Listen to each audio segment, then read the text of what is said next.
siddo assalamu aleykum badda oɗon celli naɗa baddan tampere jaam alhamdulillah jaam mawɗum bo machallah alhamdulillah yettude Allah jaam alhamdulillah jaam tan ni ko mawɗum jaam mi allo allo wi mi heɗoto émission mono tan ne weeli kam mbimi yomin nodde min ko min woni mo yiyaton Jol Fouta Serigne Babacar Sy Abdoul Aziz wadda e selli de baba min calminima wallahi minne kadalika min beltima e alhaali o alhamdulillah baba seydi Sy wallahi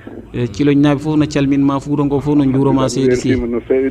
feramɓe wallahi minen min beltima emi ñaguima duwa Allah walla toon amin seydi Sy ndaro ɗon no moƴƴi noon mbiɗa andi wonon dari kono leydi moon no jiiɓi joni wallahi no selli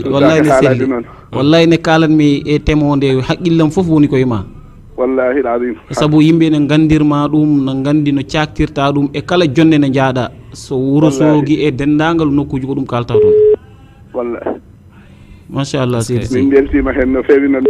won yo Allah walla tan amin seydi Sy ɗon jeccitake ten on jettuyat inchallahu taala ɓooyi wiide amen noon galle ceero boyinaji wallahi so neɗɗo yecci kono sa yeccitima tan wallahi alhamdulillah ɓe mbiyat ko dimo tigui weccitako fit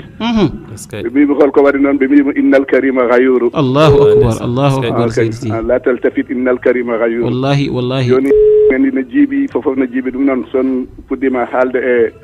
bindi Cheikh Oumarul Fouti yimɓe fof so tournima hen tan jettot alhamdulillah kono noon sen jeccitima joni wona koram wi fof tan ko kosam no selli baba hen no feewi yo Allah wallu on amin seydi Sy yo Allah wallu on seydi Sy leydi ndi no jiiɓi to woni ɗo wallahi kono haadi tan oɗon keddi ha nawe ina tarodde ina fompiro allahu akbar ina hulɓini ceerno wallahi no hulɓini seydi Sy yimɓe noon daari e ɗum ɗon wallahi seydi Sy no hulɓini yo Allah wallu on amin seydi Sy mi heeɗima jawtuɗo kadi mbiɗa gonmi koye hettadani ni inchallah min beltima e ceernaji o fof min beltima ɗum jarama seydi Sy min noon komi almudo moon mbiyatmi kala mbi o mbimi ko ceernam sabu mi woni Fouta duuɓi sappo wallahi minenne kadi ka ceerno amen nden sa on sa Cheikh Ba Mouhamadoul Ghali kamɓe feewe guuri wallahi no selli jahatno Kayedi mi yaha Paté Gallo mi yaha to fof mi heewi jaaridal mais ceerno Ibrahima Sy wuratidiri mi yeehi ha